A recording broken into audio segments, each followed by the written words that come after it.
छत्रपती संभाजीनगर येथील माननीय जिल्हाधिकारी यांच्यामार्फत महाराष्ट्राचे मुख्यमंत्री देवेंद्र फडणवीस यांना पावसाळी अधिवेशनाच्या अनुषंगानं अखिल भारतीय गुरु रविदास परिवर्तन सेनेच्या वतीनं निवेदन सादर करण्यात आलं।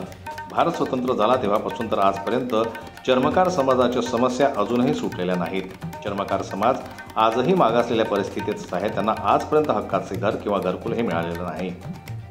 महाराष्ट्रातील जे चर्मकार समाजाचे प्रश्न आहेत त्या प्रश्नाच्या अनुषंगाने विधान भवन येथे होत असलेल्या पावसाळी अधिवेशनमध्ये जे चर्मकार समाजाचे प्रश्न आहे ते प्रश्न मान्य करण्यात यावे यासाठी आम्ही आज छत्रपती संभाजीनगर जिल्हाधिकारी येथे जिल्हाधिकारी उपजिल्हाधिकाऱ्यांचे भेट घेऊन त्यांना निवेदन दिलेलं आहे। तसेच मुख्यमंत्री सचिवालय कक्ष येथे देखील निवेदन दिलेलं आहे। महाराष्ट्रातील जे चर्मकार समाजाचे प्रश्न आहेत, महाराष्ट्रातील जो चर्मकार समाज आहे तो अत्यंत गरीब परिस्थितीमध्ये जीवन कटत असून युवा बेरोजगार झालेला आहे। युवकांची परिस्थिती एकदम दयनीय झालेली आहे, तरी महाराष्ट्र शासनाचे याच्याकडे दुर्लक्ष झालेलं आहे। महाराष्ट्रातील चर्मकार समाजाला किमान 50 लाख रुपयापर्यंत संत रोहिदास चर्म उद्योग आर्थिक विकास महामंडळ CMEGP किंवा जिल्हा उद्योग केंद्रामार्फत देण्यात यावे।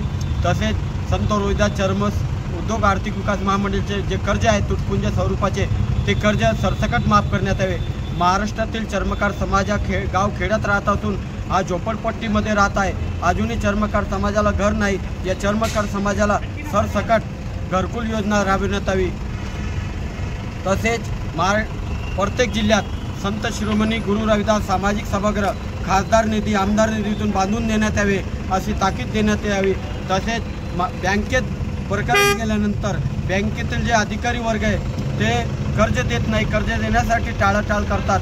म्हणून मुख्यमंत्री महोदय यांनी त्यांना ताकीद द्यावी की प्रत्येक युवकाला कर्ज देण्यासाठी टाळाटाळ न करता डायरेक्ट लोन देण्यात यावे, ही अशी आमची मागणी आहे।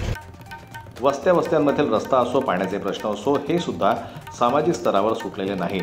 त्यामुळे चर्मकार समाजाच्या समस्या पावसाळी अधिवेशनाच्या अनुषंगानं माननीय मुख्यमंत्र्यांना निवेदन आहे की त्यांनी चर्मकार समाजाच्या समस्यांकडे लक्ष देऊन त्या सोडवण्यासाठी समाजाला जीवनमान उंचावण्यासाठी लोनची व्यवस्था करावी आणि प्रत्येक गावांमध्ये आमदार खासदार निधीतून त्यांना स्वतःचे सामाजिक सभागृह मंगल कार्य बांधून देण्यात यावं, जेणेकरून वाढलेल्या मंगल कार्याचे भाडे वाचून तेवढाच पैसा स्वतःच्या मुलांच्या शिक्षणाकरता वापरण्यात येईल। अशा मागण्या घेऊन अखिल भारतीय गुरु रविदास परिवर्तन सेनेच्या वतीनं माननीय जिल्हाधिकारी यांच्यामार्फत महाराष्ट्राचे मुख्यमंत्री माननीय श्री देवेंद्रजी फडणवीस यांना हे निवेदन सादर करण्यात आलं। जनमत लाईव्ह न्यूज करता छत्रपती संभाजीनगरहून दिलीप वरघट यांची रिपोर्ट।